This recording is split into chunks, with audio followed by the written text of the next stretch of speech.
that way, and believe me, we are more vulnerable, we are less secure because of that type of foreign policy than if we followed one of friendship and trade with countries.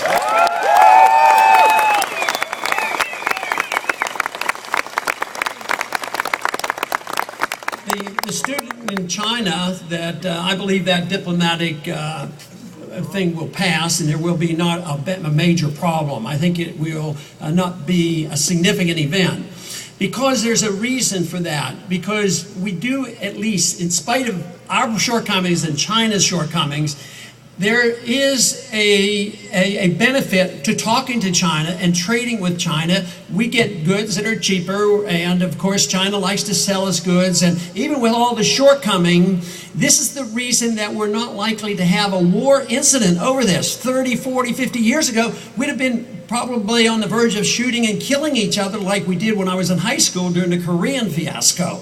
But now, because we trade with people, they have second thoughts. This is why trading and friendship is so important. The founders talked about that and said that we should do that.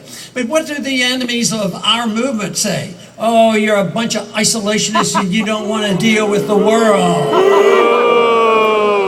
Tell you, I think it's a lot better to deal with the world with friendship and trade than it is with bombs and intimidation.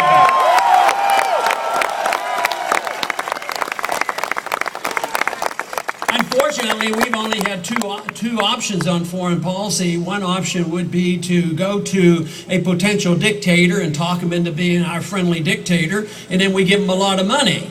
And then if we finally dislike that friendly dictator, or he turns on us, then we start bombing them.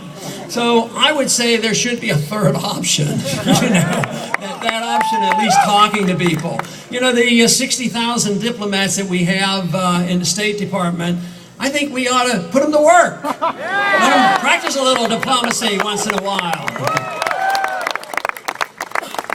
But unfortunately, those in charge right now are much more enthusiastic about the intimidation.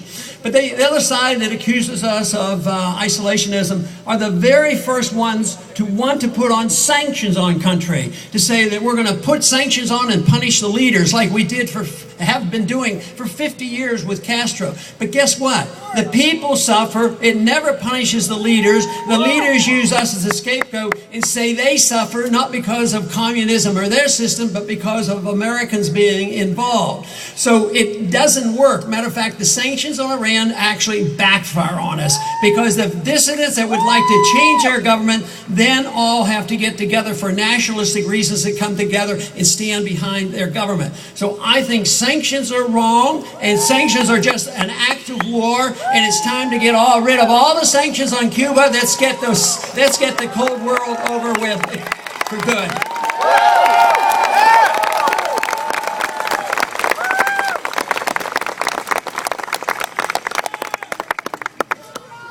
The Soviet system, when I was in the Air Force in the 60s, there was a pretty serious Cold War going on. There were missiles in Cuba, and we had to be alert. The world is quite different now. But the whole effort that is being made by us, I think, is overdone. I think we just do way too much at the wrong time and spend too much money, and we make too many enemies. So what we need to do, obviously, is change this foreign policy. And the foreign policy is one that's been around a long time. It was actually started by Woodrow Wilson and at the turn of the last century. And this whole notion that we can make the world safe for democracy, and now it's been translated into this neoconservatism where they feel morally obligated that we must use force to spread our goodness because we are an exceptional nation. If we are an exceptional nation and set a good standard, yes, then maybe they'll emulate us, but we're not very exceptional if we think that we can intimidate people and believe in preemptive war and starting wars that we can't even finish.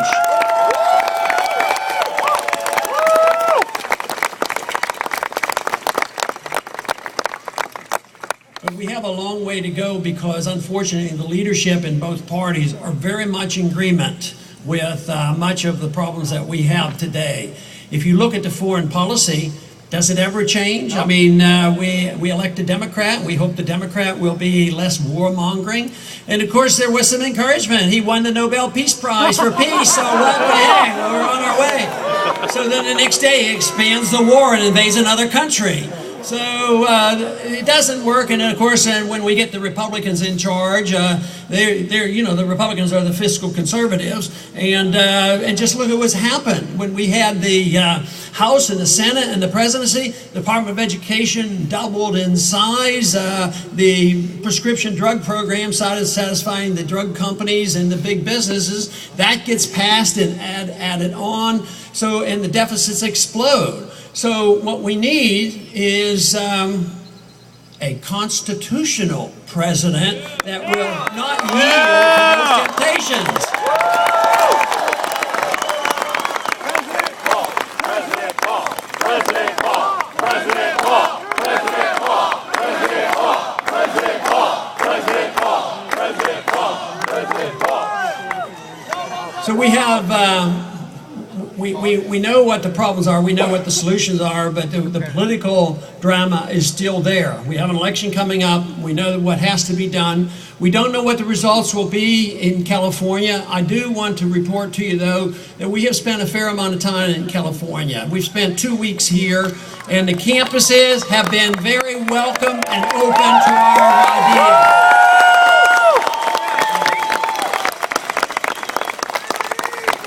So we're hoping for a surprise on election day, to the point where maybe the Main Street media will have to cover what we're doing. But we don't know exactly what will happen on that election, or what will happen in August in Tampa, or what will happen in November. But I can tell you that we are winning a tremendous battle. And that is that we are winning the battle for the hearts and minds of the American people who are sick and tired of what they're getting out of Washington, D.C. Yeah.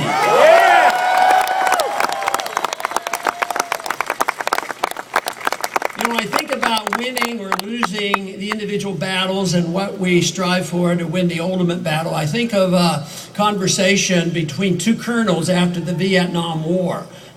Colonel 2 from Vietnam was talking to Colonel Harry Summers. It was shortly after the fighting stopped, and they were going back and forth on the details of ending the war.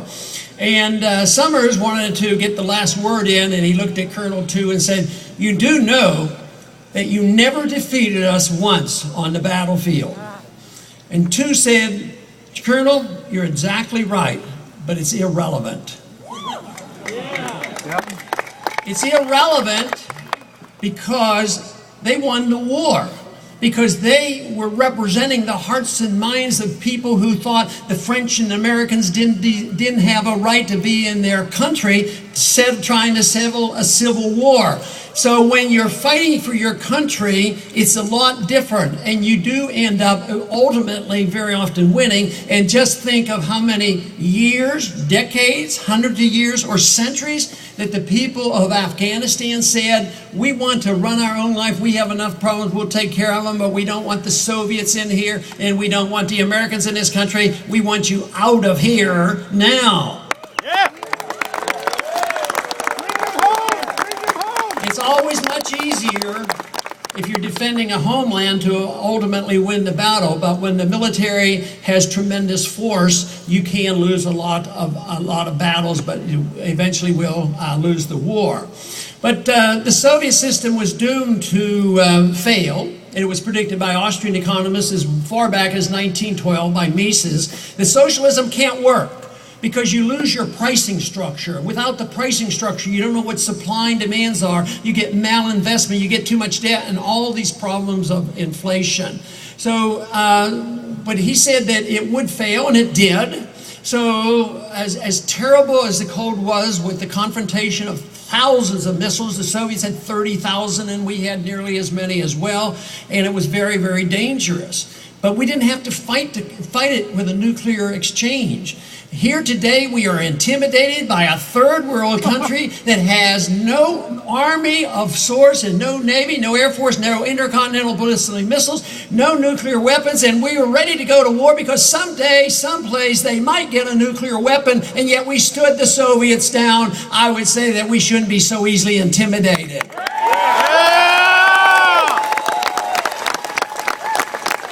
Now the Soviets were defeated for a very precise reason, for economic reasons. They overextended themselves, which empires almost inevitably do. They overextend themselves, they spend themselves into bankruptcy, and their economic system collapses.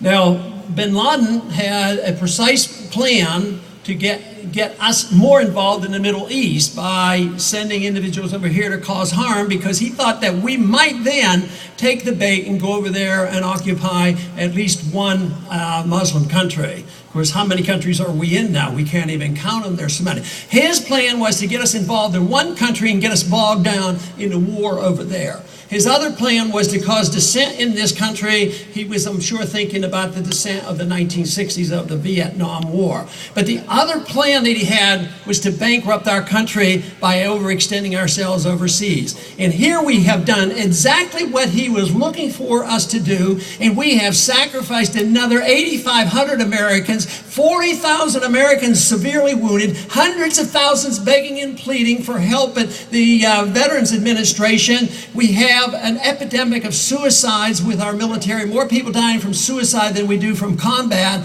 So we're not winning this war because we're not willing to take and look at what the CIA has told us and taught us. They said, be careful what we do. Not only are there unintended consequences with our foreign policy, but watch out, there will be blowback and we will suffer the consequences. This is the reason why we have to come to our senses and change our foreign policy to national defense and not world domination.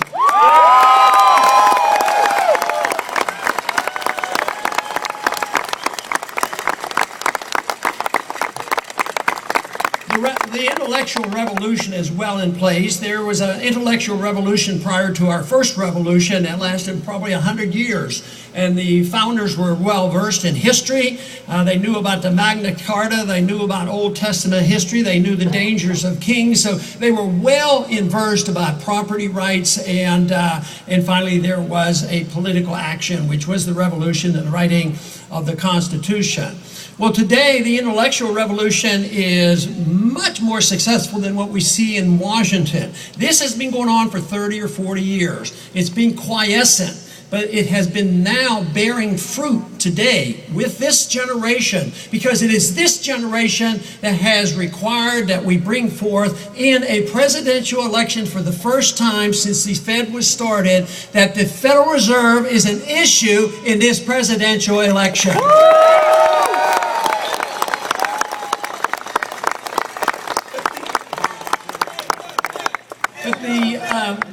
But the intellectual revolution now is in place, and we're reacting to that, and I think that's the hard work. But we are further along than I ever dreamed. Let me tell you, I always worked on the assumption that maybe I could vote and try to set my standard the best I can, and maybe somebody in later years would look and say, yeah, I think he understood what was going on. But believe me, the revolution is alive and well and growing by leaps and bounds.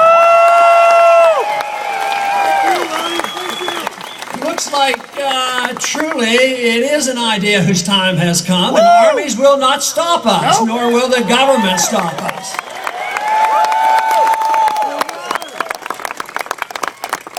You know, in the 1960s, they had a saying that if you weren't a bleeding heart liberal when you were 20, you didn't have a heart.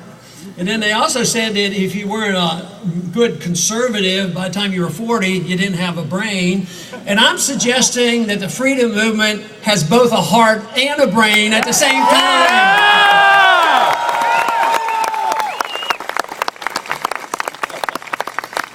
A true revolution should have high standards and high ideals and high goals that we have to strive for something that seems almost impossible. And it seemed to me that it was impossible. I think it's possible now. I really believe it is possible for you as a generation to bring about the changes in a very positive way. So, but the striving for what seems to be impossible is key. But it does require passion. It does require the emotions and people to get charged up and involved and taken upon themselves. This is what's happening around the country. Individuals throughout the country aren't getting directions from me or our campaign, but they're spontaneously getting involved